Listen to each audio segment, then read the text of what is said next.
Buenas noches. Hoy vamos a continuar con Hechos. ¿Se acuerdan que en Hechos 10 y 11 habíamos visto la historia de Cornelio, el primer gentil, luego el primer gentil en recibir la salvación de Jesús? Y luego vimos la primera iglesia fuera de Jerusalén. Vemos cómo el evangelio se va expandiendo, va tomando nuevo terreno. Va camino hacia los confines de la tierra, como Jesús había ordenado.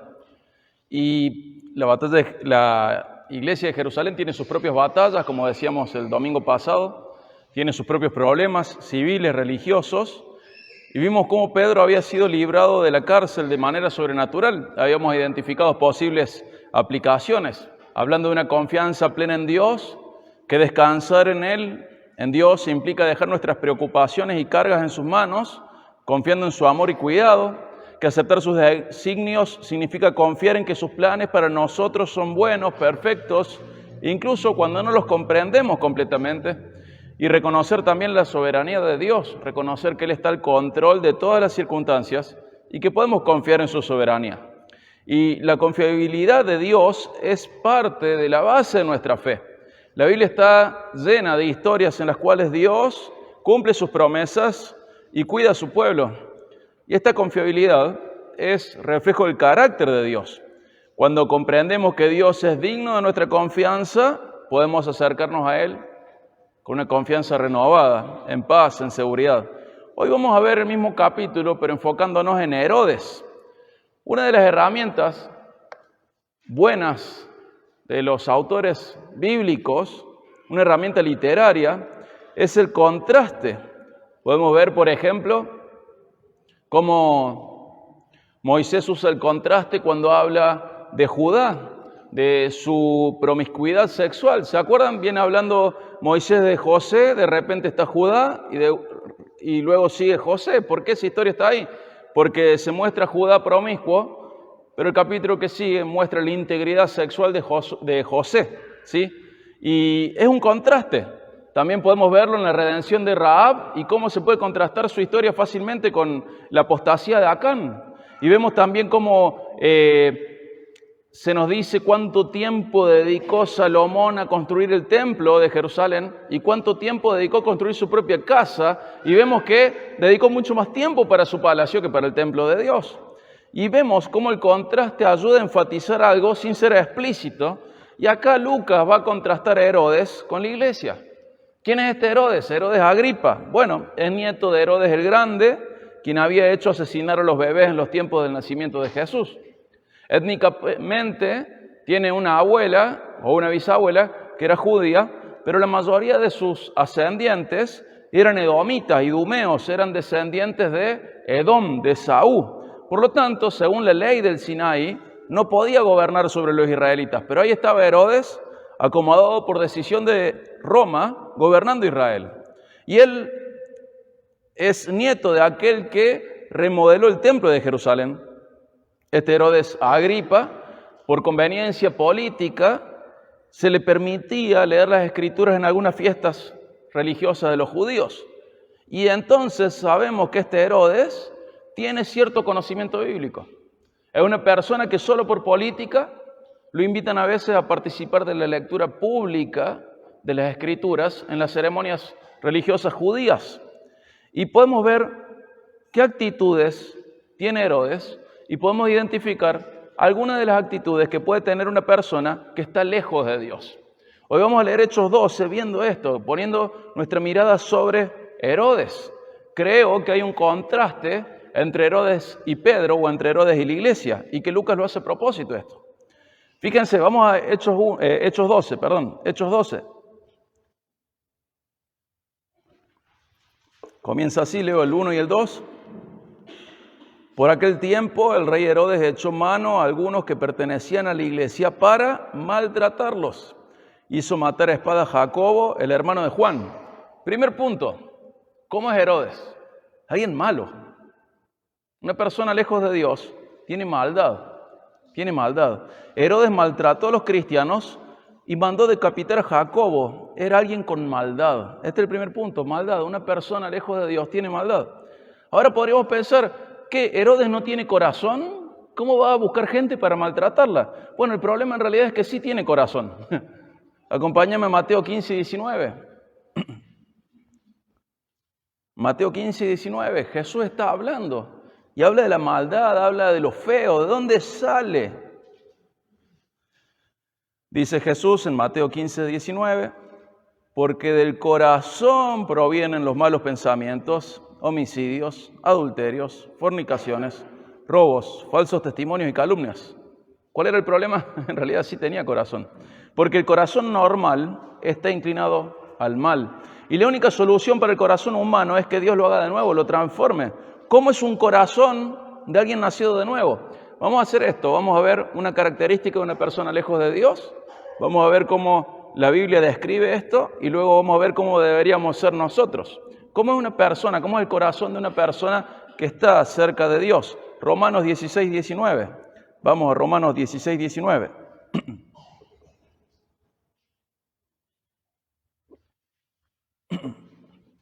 Romanos 16, 19 dice, porque la noticia de la obediencia de ustedes se ha extendido a todos. Por tanto, me regocijo por ustedes, pero quiero que sean sabios para lo bueno e inocentes para lo malo.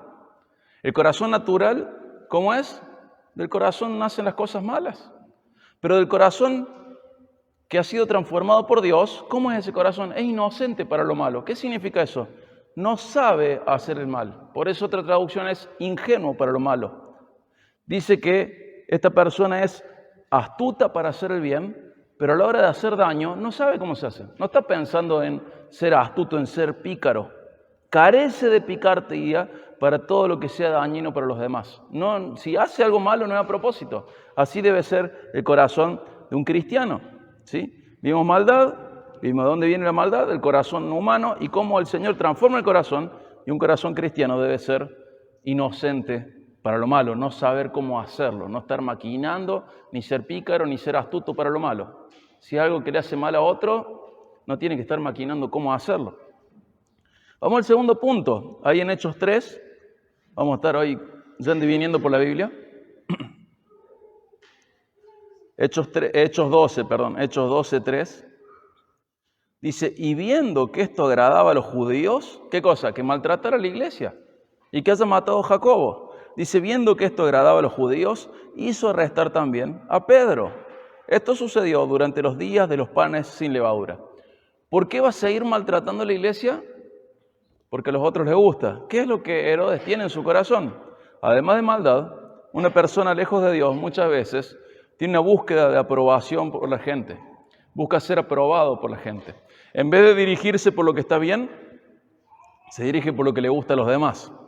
Y aunque no parezca, esta búsqueda de aprobación de la gente es una adicción. Y quien está lejos de Dios suele estar luchando en su corazón para recibir la aprobación de la gente. Y como toda adicción, esto es esclavizante. Y lo peor es que, naturalmente, la gente desea cosas diferentes a las que desea Dios.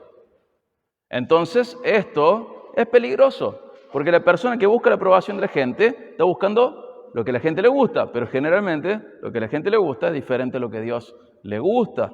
Y es tan peligroso esto que es una amenaza a la fe. Aunque no lo creas, buscar esta aprobación de la gente y la gloria que la gente te puede dar en contrapartida de lo que vos le digas, se establece como una dificultad en creer en Dios. Se puede traducir incredulidad. ¿No me crees? Acompáñame a Juan 5:44 y vamos a ver qué dice Jesús. Juan 5:44.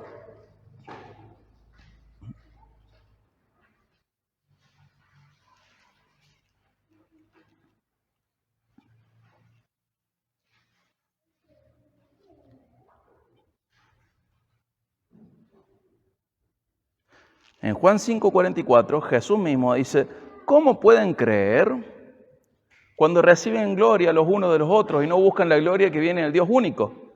Fíjense qué increíble. Se establece el recibir la gloria de otro en este sentido como una dificultad para creer en Dios. Fíjense qué consecuencia inesperada quizás que puede tener esto. La aprobación de otros es capaz de apartarnos de la aprobación de Dios y contaminar nuestra fe.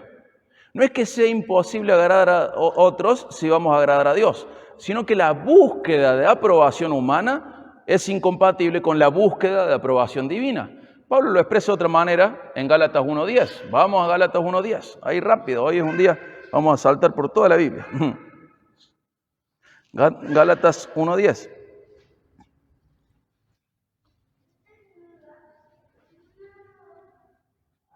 Dice Gálatas 1:10, Pablo dice, ¿por qué? ¿Busco ahora el favor de los hombres o el de Dios?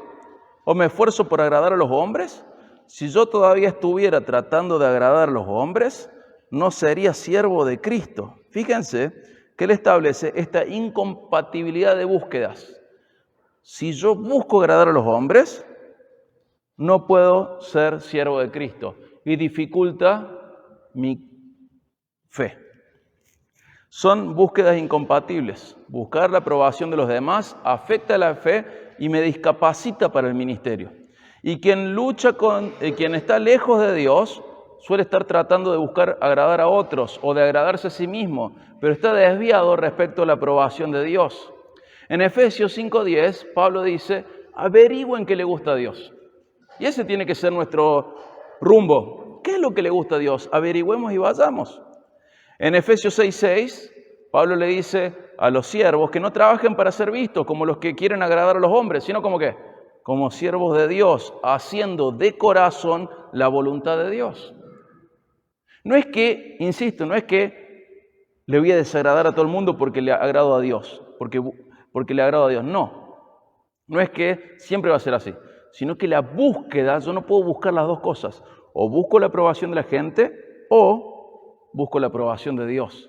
Y nos llama el Señor en Efesios 5:5 a averiguar qué es lo que le gusta a Él, en Efesios 6:6, no buscando que los hombres te aprueben, sino haciéndolo de corazón, sabiendo que servís a Dios y haciendo de corazón la voluntad de Dios. El cristiano está llamado a buscar esa aprobación, la de Dios, lo que Dios aprueba. Ni siquiera tenemos que pensar en términos, a ver, que Dios me use, porque Dios usa todo, pero no aprueba todo. En su providencia Él es capaz de usar todo, pero la diferencia es qué es lo que aprueba Dios, y eso tiene que ser una brújula para nosotros. ¿Qué es lo que aprueba Dios? Mira, acompáñame 2 Corintios 10:18. 2 Corintios 10:18.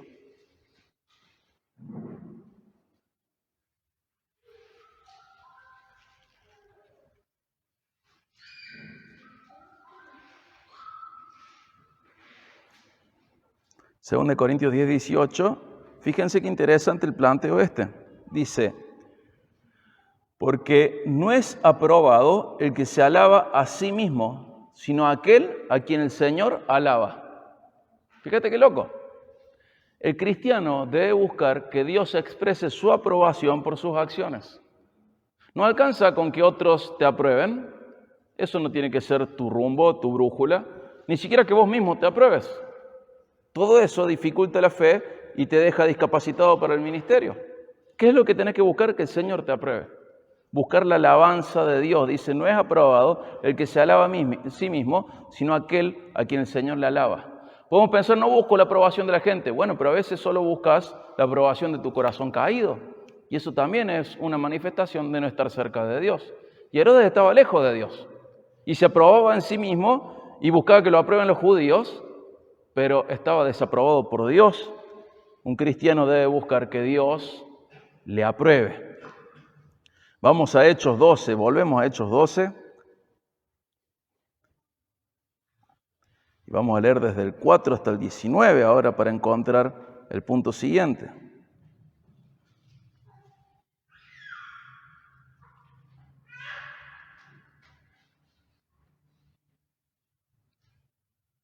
Dice del 4 al 19. Habiéndolo arrestado, lo puso en la cárcel, entregándolo a 4 grupos de soldados para que lo custodiaran, con la intención de llevarlo ante el pueblo después de la Pascua. Así pues, Pedro era custodiado en la cárcel, pero la iglesia hacía oración ferviente a Dios por él. Esa misma noche, cuando Herodes estaba a punto de venir a buscarlo, Pedro estaba durmiendo entre 2 soldados, sujeto con 2 cadenas, y unos guardias delante de la puerta custodiaban la cárcel. De repente se le apareció un ángel del Señor y una luz brilló en la celda. Y el ángel tocó a Pedro en el costado y lo despertó diciéndole, levántate pronto. Y las cadenas se cayeron de las manos de Pedro. Vístete y ponte las sandalias, le dijo el ángel. Así lo hizo. Y el ángel le añadió, envuélvete en tu manto y sígueme. Y saliendo, Pedro lo seguía. Y no sabía lo que hacía el ángel, no sabía que lo que hacía el ángel era de verdad, sino que creía ver una visión. Cuando habían pasado las primeras y la segunda guardia, llegaron a la puerta de hierro que conduce a la ciudad, la cual se les abrió por sí misma. Entonces salieron y siguieron por una calle y de repente el ángel se apartó de él. Cuando Pedro volvió en sí, dijo, ahora sé en verdad que el Señor ha enviado a su ángel y me ha rescatado de la mano de Herodes y de todo lo que esperaba el pueblo de los judíos. Al darse cuenta de esto, fue a la casa de María, la madre de Juan, llamado también Marcos, donde muchos estaban reunidos y oraban. Cuando llamó a la puerta de la entrada, una sirvienta llamada Rode salió a ver quién era. Al reconocer la voz de Pedro, de alegría no abrió la puerta, sino que corrió adentro y anunció que Pedro estaba en la puerta. «Estás loca», le dijeron ellos, pero ella insistía en que así era. Ellos decían, «Es su ángel». Pero Pedro continuaba llamando y cuando ellos abrieron, lo vieron y se asombraron. Y haciéndole señales con la mano para que guardaran silencio, les contó cómo el Señor lo había sacado de la cárcel. Y les dijo, informen de estas cosas a Jacobo y a los hermanos. Entonces salió y se fue a otro lugar. Cuando se hizo de día, ahora el foco en Herodes, hubo un alboroto no pequeño entre los soldados sobre qué habría sido de Pedro. Herodes, después de buscarlo y no encontrarlo, interrogó a los guardias y ordenó que los llevaran para matarlos. Después de esto descendió Herodes de Judea a Cesarea y se quedó allí por un tiempo. ¿Qué más vemos en Herodes? Una persona lejos de Dios no tiene misericordia. Va a hacer asesinar 16 personas Herodes. Hizo matar a los soldados que tenían que custodiar a Pedro. En lugar de reconocer la obra de Dios, manda a matar a estos soldados, que eran 16. Herodes no tuvo compasión y decretó la pena de muerte sobre los soldados. Una expresión de una persona que está lejos de Dios es la falta de misericordia. Y la persona puede ser falta de misericordia incluso cuando es súper riguroso en aspectos religiosos. ¿Quiere ver un ejemplo? Alguien puede realizar actividades religiosas buenas, pero si su corazón no tiene misericordia, es alguien lejos de Dios. Y Jesús lo enseña así. Fíjate en Mateo 23:23. Vamos a ver cómo lo enseña Jesús. Mateo 23:23.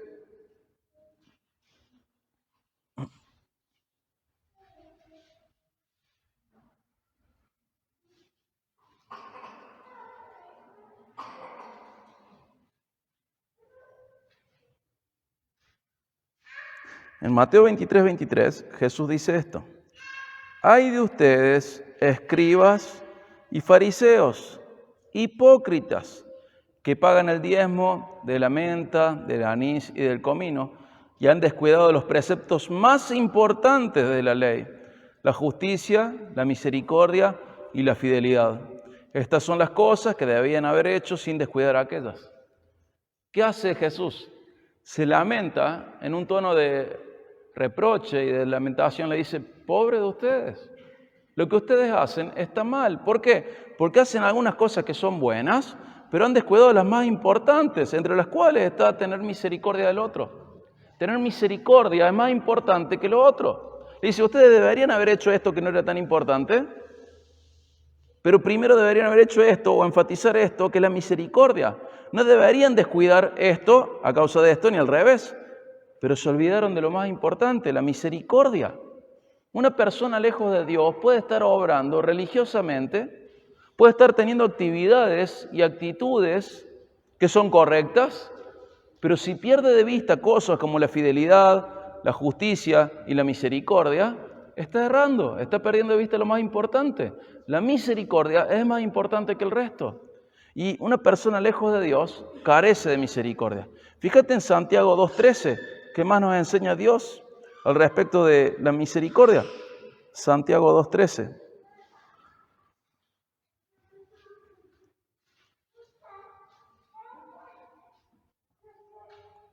En Santiago 2:13, el hermano de Jesús dice esto. Porque el juicio será sin misericordia para el que no ha mostrado misericordia. La misericordia triunfa sobre el juicio.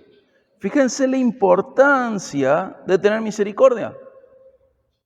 Si no tenés misericordia, no va a haber misericordia sobre vos. Quien está alineado con Dios tiene misericordia con los demás. La misericordia es una expresión comunitaria de una realidad espiritual. Es una manifestación social de nuestro vínculo personal con Dios. ¿Qué estoy diciendo?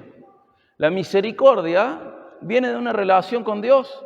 Si mi relación con Dios no está bien, yo no voy a tener misericordia con los otros. La misericordia es una expresión comunitaria, porque se expresa hacia el otro, de una realidad espiritual. ¿Cuál es la realidad espiritual? Estoy bien con Dios. Es una manifestación social ¿de qué? De mi vínculo con Dios.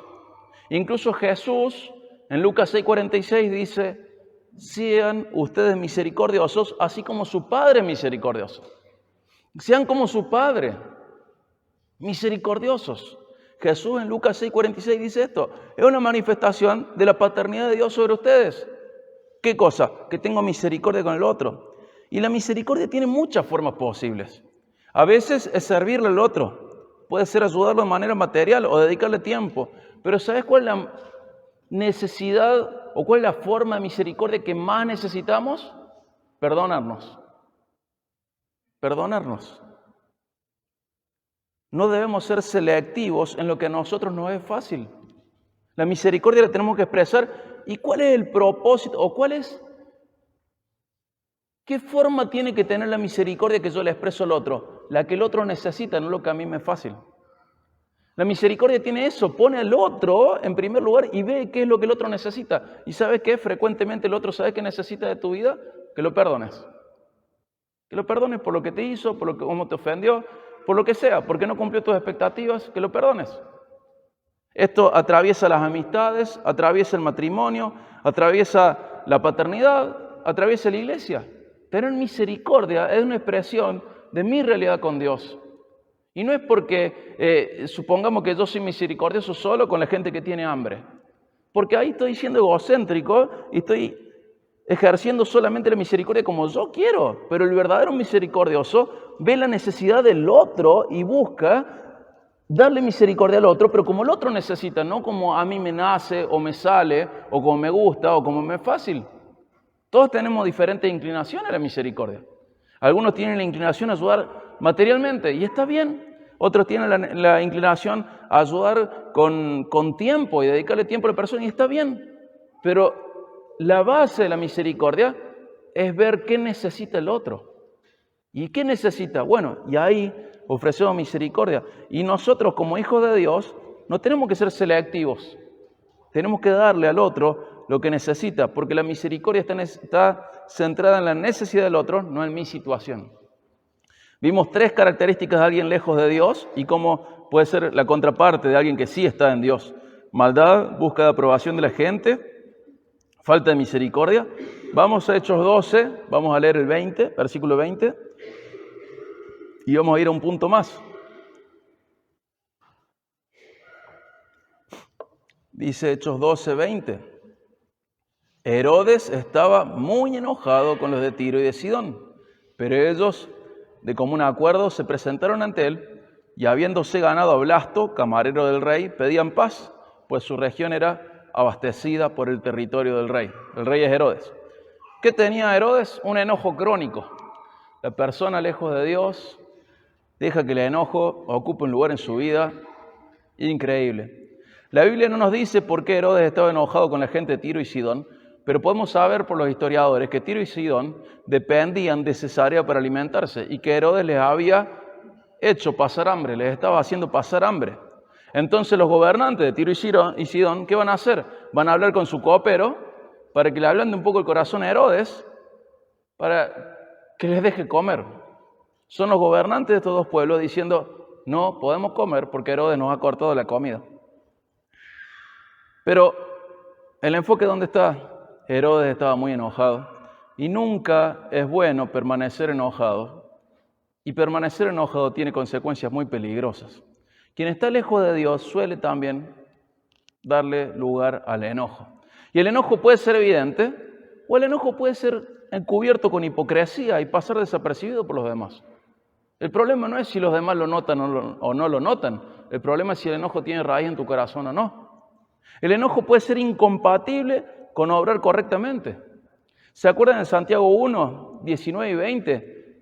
En Santiago 1, 19 y 20 dice, hermanos, saben, mis amados hermanos, sean prontos para oír, tardos para hablar, tardos para la ira, porque en la ira del hombre no obra la justicia de Dios. Gran revelación esta. Cuando estás enojado, no obras conforme al carácter correcto de Dios. En la ira del hombre no obra la justicia de Dios. Si querés saber cuándo le erraste, mira las veces en las cuales tenés un enojo así, estás enojado. Lo más probable es que le erres. Lo más probable es que le erres, que no representes bien a Dios, que obres injustamente. El enojo iracundo humano suele ser incompatible con el obrar justo de Dios. ¿Y qué tengo que hacer con el enojo entonces? Sacármelo de encima cuanto antes. Esa es la mejor solución. Hay personas que dicen, bueno, si el otro no lo nota, está bien. No, el problema es tu corazón. Más allá de lo que le hagas al otro, el problema es si vos cargas con enojo. Si vos cargas con enojo, es peligroso para tu vida y tenés que sacártelo de encima cuanto antes. Fíjate en Efesios 4, 26 al 27, cómo están conectadas estas dos cosas que vamos a leer. Efesios 4, 26 al 27.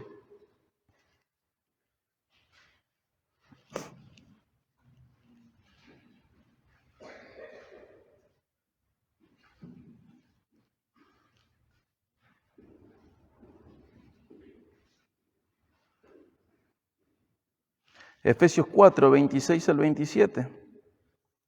Fíjense cómo la construcción gramatical une dos cosas. Y no puedo hacer más teología de esto porque no sé lo suficiente. Pero fíjense la construcción gramatical. Enójense, pero no pequen. ¿Hay un punto ahí? No se ponga el sol sobre su enojo. Sigue la misma oración, ¿verdad? ¿Cómo sigue la oración? No den oportunidad al diablo. Fíjense cómo... Enójense, tengo un conector, pero no pequen.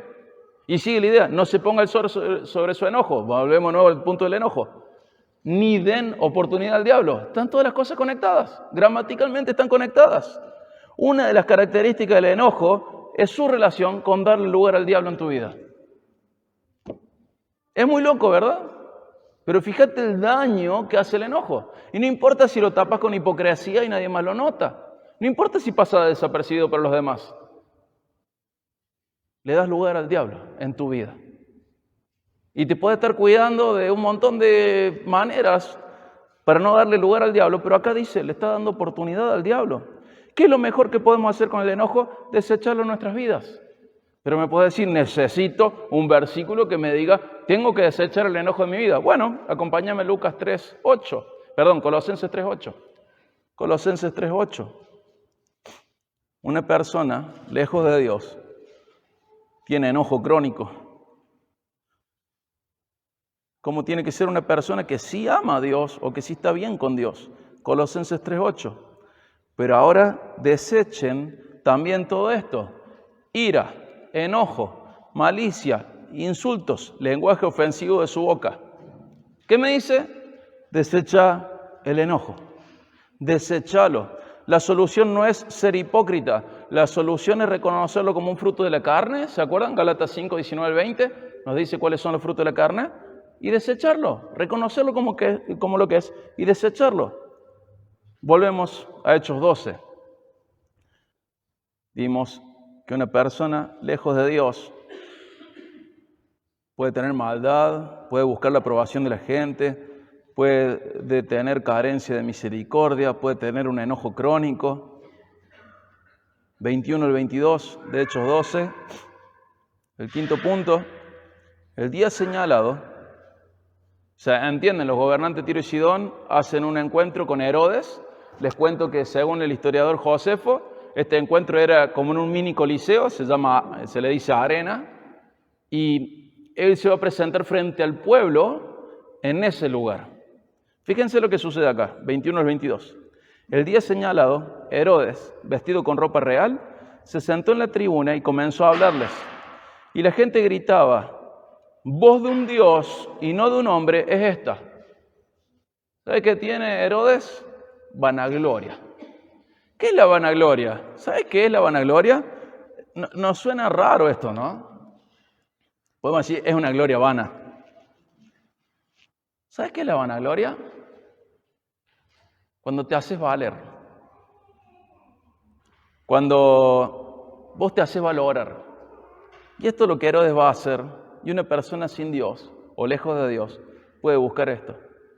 Puede ser fanfarronería, puede ser autorreferencia, puede tener muchas formas la vanagloria y también puede ser confundida con otras cosas, pero la esencia de la vanagloria es el orgullo personal que busca que los otros lo reconozcan, que los otros lo valoren. Y Herodes fue temprano a este estadio, a esta arena, ¿y saben con qué fue? Esto está documentado por Josefo, no solamente por Lucas. Fue con ropas hechas de hilos de plata. ¿Y saben a qué hora fue? Antes del amanecer. Y convocó a la gente. Entonces, cuando salió el sol, había dos cosas que brillaban. Una era el sol y otra era Herodes. Él quería ser reconocido. Él tenía en su palma la vida de la gente de Tiro y Sidón. Y él quería que lo admiraran, que lo valoraran. Quería ser alabado, su corazón deseaba impresionar a la gente. Entonces cuando la gente lo ve, ¿qué dicen? No es un hombre hablando, es un Dios. Podemos pensar que lo hacían por salameros, pero también están los registros que dicen que fue un espectáculo imponente, que justo se reflejaba el sol sobre su ropa. Pero más allá de eso, el punto es este. Una persona lejos de Dios ama la vanagloria y quiere hacerse valer. Y muchas veces esto puede tener forma de títulos de la universidad, puede tener forma de logros, puede tener forma de aciertos, puede tener forma de autorreferencia.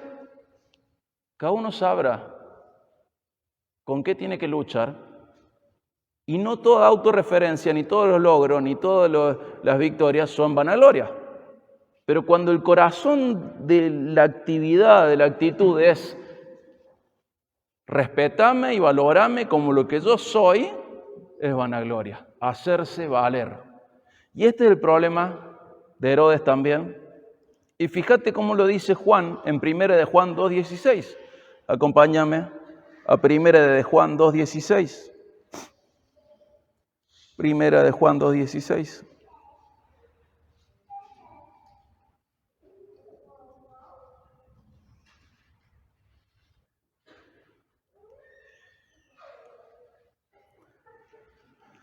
Fíjate cómo lo dice Juan. Dice, porque todo lo que hay en el mundo, la pasión de la carne, la pasión de los ojos, y ahí está la vanagloria, y la arrogancia de la vida, no proviene del Padre, sino del mundo. ¿De dónde viene esto? Del mundo. No viene de Dios a hacerse valer. ¿Se acuerdan cuando vimos el Evangelio según Juan? Cómo Jesús postergó y pospuso su glorificación. Jesús no vino a hacerse valer, vino a servir. No vino a pelar chapa y mostrar todos sus logros y sus credenciales. Jesús vino a dar su vida por los demás. Y si hay algo que no hizo Jesús en su estadía en la tierra fue hacerse valer. Se entregó como un sacrificio. Y sabemos que esta arrogancia de la vida, dice Juan, no proviene del Padre, sino que viene del mundo. Alguien que está lejos de Dios, es arrogante y dirige sus pasos con los códigos nacidos en el mundo. Valora lo que el mundo valora, piensa como el mundo piensa y busca lo que el mundo busca. ¿Y Herodes qué hizo? Siendo una persona que conocía las Escrituras, siendo una persona con una abuela judía,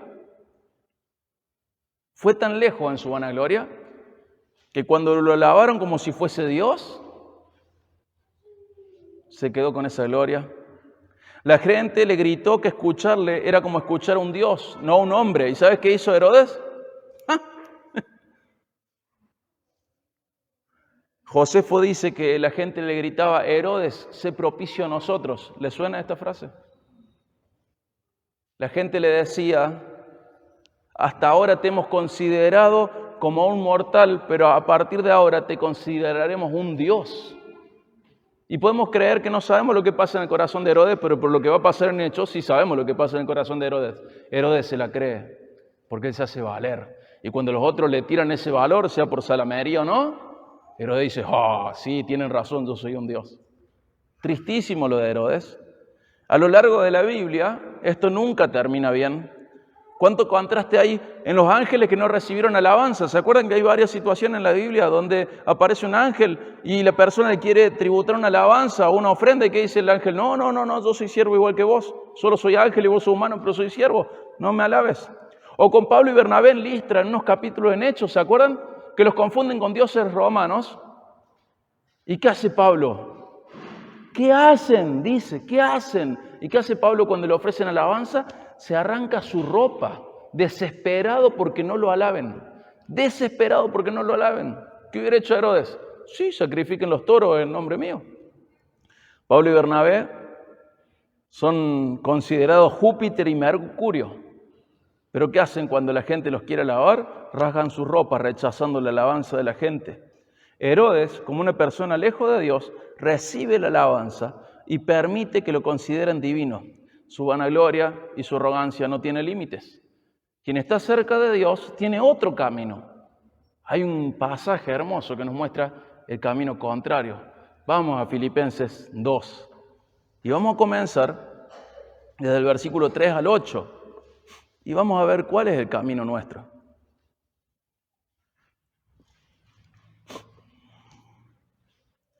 Dice Filipenses 2, 3 al 8, no hagan nada por egoísmo o por qué, o por vanagloria. No hagan nada por eso, no hagan nada para hacerse valer, no hagan nada para ustedes resultar beneficiados, no hagan nada de esta manera, sino que con una actitud humilde cada uno de ustedes considera al otro como más importante que sí mismo. O sea, no te hagas valer vos, haz de cuenta que el otro vale más que vos. Esa es la humildad. No buscando cada uno sus propios intereses, sino más bien los intereses de los demás. Haya pues en ustedes esta actitud que hubo también en Cristo Jesús, el cual, aunque existía en forma de Dios, no consideró el ser igual a Dios como algo a que aferrarse, sino que se despojó a sí mismo tomando forma de siervo, haciéndose semejante a los hombres, y hallándose en forma de hombre, se humilló él mismo, haciéndose obediente hasta la muerte y muerte de cruz. ¿Qué dice? ¿Sí el camino de Jesús? Sí, el Jesús en gloria, no. El Jesús siervo sufriente. No te hagas valer. Considera al otro como si valiera más que vos. El cristiano comprende que el egoísmo y la arrogancia son contrarias a la humildad y busca amoldar su vida a la de Jesús, quien fue humilde, fue obediente y tomó como primordial glorificar a Dios Padre. Insisto, el cristiano comprende que el egoísmo y la arrogancia son contrarias a la humildad y busca moldar su vida a la de Jesús. ¿Y cómo fue Jesús? Humilde, obediente y toma como lo principal glorificar a Dios Padre. Hoy tenemos que imitar esa faceta de Jesús. No te hagas valer. Considera al otro como más valioso que vos. Vamos al sexto punto. Vamos a Hechos 12, 23. Hechos 12, 23. Vimos que una persona lejos de Dios tiene maldad, búsqueda de aprobación de la gente, falta de misericordia, enojo crónico, vanagloria o arrogancia de la vida. Vamos a ver un punto más. Hechos 12, 23 dice que al instante un ángel del Señor lo hirió. ¿Por qué? Por no haber dado gloria a Dios. Y Herodes murió comido de gusanos. ¿Te imaginas esto? El sexto punto es que alguien lejos de Dios va a ser juzgado por Dios. Pero la caída fue progresiva. No es que empezamos acá la historia. Comenzó allá en la maldad. Comenzó allá en la hipocresía religiosa. Comenzó allá atrás. Pero se llega a este punto en el cual es juzgado por Dios. La caída es progresiva. El final de quien está lejos de Dios es humillante. Y los pasos anteriores los llevaron al juicio de Dios. Acompáñame a Proverbios 16, 5 al 18. Proverbios 16, 5 al 18.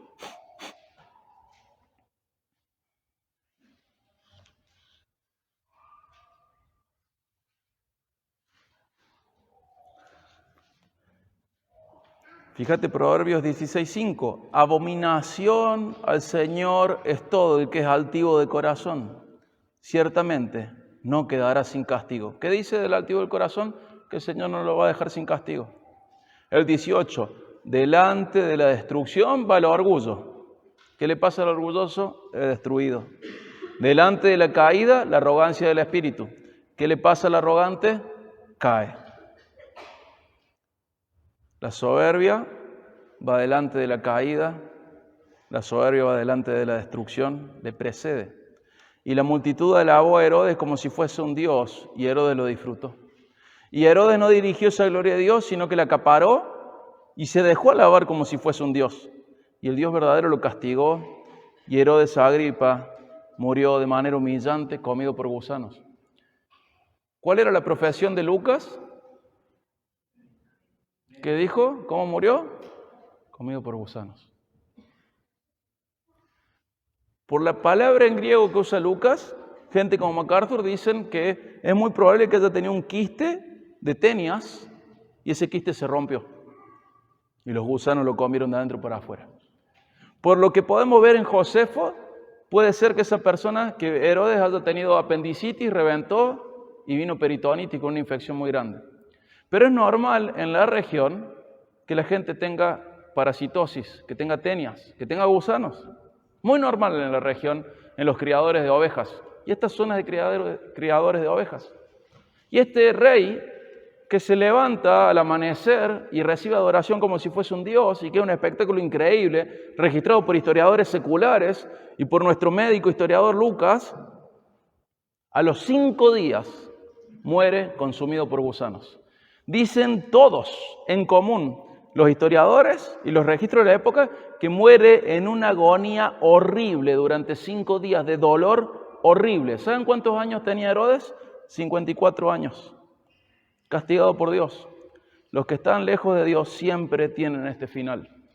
Dios no deja sin castigo al soberbio. Y obviamente tenemos que cuidar nuestro corazón en todo esto. Vimos características de una persona lejos de Dios. Maldad, búsqueda de aprobación de la gente, falta de misericordia, enojo crónico, vanagloria, va a ser juzgado por Dios. Y quiero volver a ese problema que tenemos cuando escuchamos estas cosas. ¿Se acuerdan? Ya lo usé muchas veces esta ilustración, pero ¿se acuerdan la parábola del publicano y el fariseo?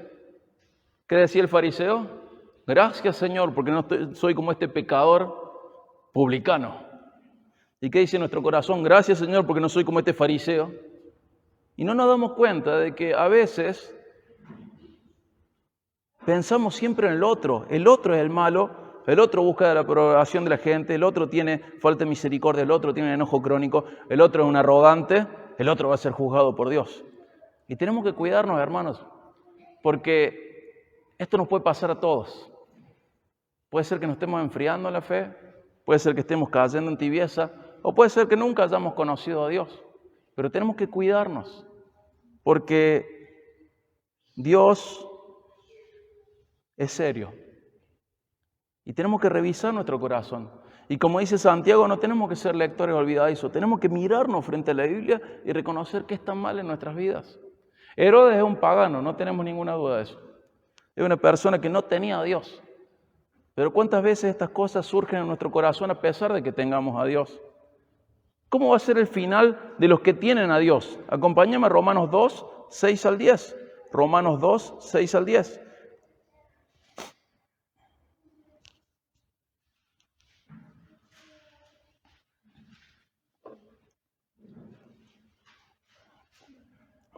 Dice Romanos 2, 6 en adelante, Dios pagará a cada uno conforme a sus obras. A los que por la perseverancia en hacer el bien buscan gloria, honor e inmortalidad, les va a dar vida eterna.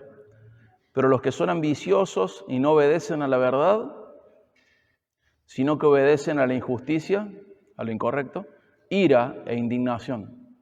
Habrá tribulación y angustia para toda alma humana que hace lo malo, del judío primeramente y también del griego, pero gloria y honor y paz para todo el que hace lo bueno, al judío primeramente y también al griego.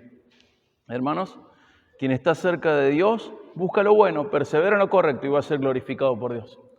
Pero el que está lejos de Dios va a ser juzgado por Dios y va a ser condenado. Ya casi terminamos. Acompáñame a Hechos 12 de nuevo. Y luego vamos a ir a Santiago 4.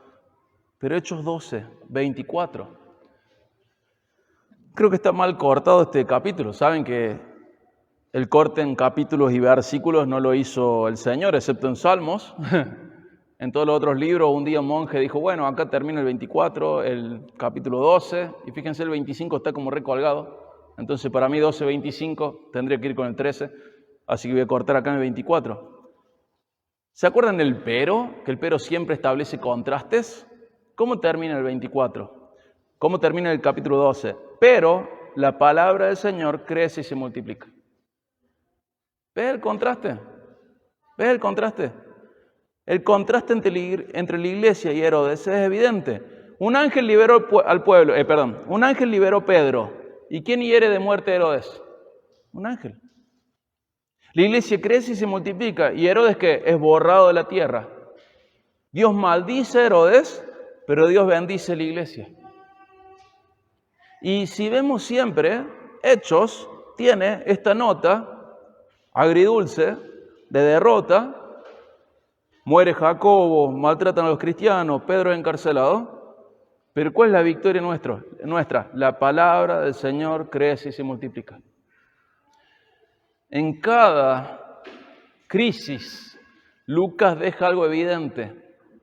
La victoria espiritual, real, es de Dios. La victoria aparente es del mundo, la victoria real es de Dios. Dice John Stott, los tiranos podrán vanagloriarse y bravuconear, oprimiendo la iglesia y estorbando la dispersión del evangelio por un tiempo, pero no durarán.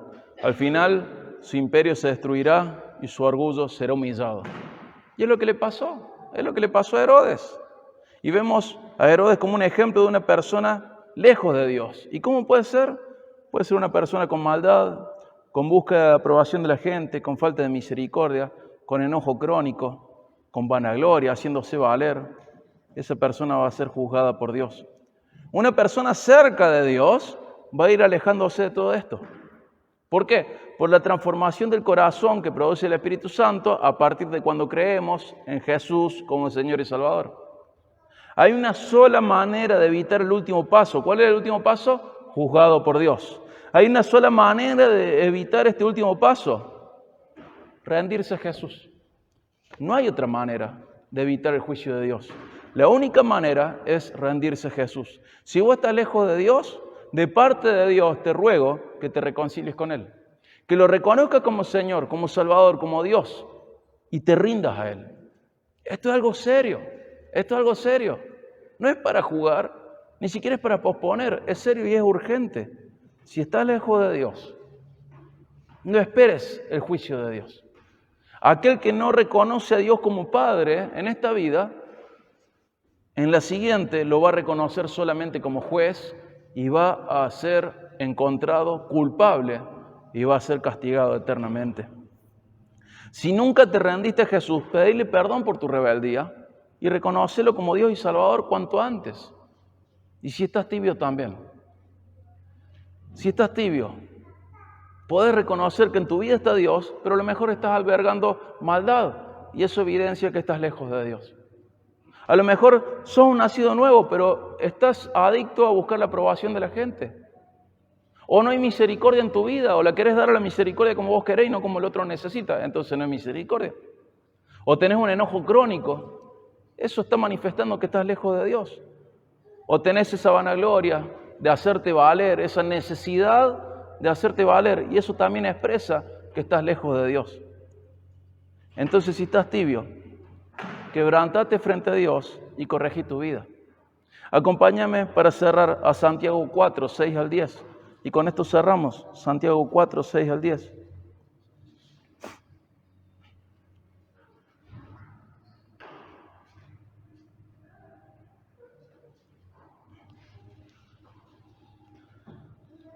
Santiago 4, 6 al 10 dice, pero Él, o sea Dios, da mayor gracia. Por eso dice, Dios resiste a los soberbios, pero da gracia a los humildes. Por tanto, sométanse a Dios, resistan pues al diablo y huirá de ustedes. Acérquense a Dios y Él se acercará a ustedes. Limpien sus manos, pecadores, y ustedes de doble ánimo purifiquen sus corazones. Aflíjanse, Lamentense y lloren, que su risa se convierta en lamento y su gozo en tristeza. Humíllense en la presencia del Señor y Él los exaltará. Si estás lejos de Dios, no pierdas más tiempo, anda a Jesús. Si no sos salvo, anda a Jesús. Y si sos salvo, pero te has enfriado, te has entibiado, anda a Jesús. Acércate a Dios y Él se va a acercar a vos. Limpia tu mano, no obres mal, purifica tu corazón, no pienses mal. Quebrántate frente a Dios, humíllate en su presencia y Él te va a exaltar. No vivas como Herodes, no mueras como Herodes. El Señor te ama y Él quiere que estés cerca de Él. Humíllate en la presencia del Señor y Él te va a exaltar. No pierdas tiempo, anda a Jesús. Vamos a orar. Padre, te rogamos, Señor, que nos ayudes a identificar cualquier pecado para que dejemos de deshonrarte. Te pedimos perdón porque muchas veces creemos que la hipocresía o actividades religiosas pueden tapar lo que realmente está pasando en nuestras vidas, que nos estamos alejando de vos. Te pedimos perdón porque a veces somos tercos y arrogantes y no queremos reconocer nuestra falta de misericordia, no queremos reconocer nuestra arrogancia, nuestra vanagloria, no queremos reconocer que estamos enojados desde hace mucho. Rogamos, Señor, que nos perdones. Rogamos, Señor, que le demos valor a esto de quebrantarnos frente a vos, de humillarnos frente a vos, de pedirte perdón, Señor. Rogamos, Señor, que nos ayudes a valorar la tristeza que produce el pecado, para que realmente vayamos en arrepentimiento a vos. Señor, te pido que si alguna persona hoy aún no te conoce, que hables a su corazón y le muestres que solamente hay salvación en creer en tu Hijo para salvación, Señor. Fuera de Jesús no hay más que juicio de parte tuya. Te ruego, Señor, que aquellos que ya te conocen puedan caminar siempre creciendo de tu mano, dejando atrás el lastre del pecado y renovando su compromiso con vos, creciendo en santidad, creciendo, Señor, en todo lo bueno. Te rogamos perdón, Señor, rogamos tu perdón. Ayúdanos, Señor, a crecer, a no engañarnos, a realmente rendirnos, a no pensar en otros cuando estamos leyendo o escuchando esto, sino pensar en nuestras propias vidas, analizarlas y rendirnos a vos, Señor. Te necesitamos y agradecemos tu perdón. Gracias, Padre. En el nombre de Jesús. Amén.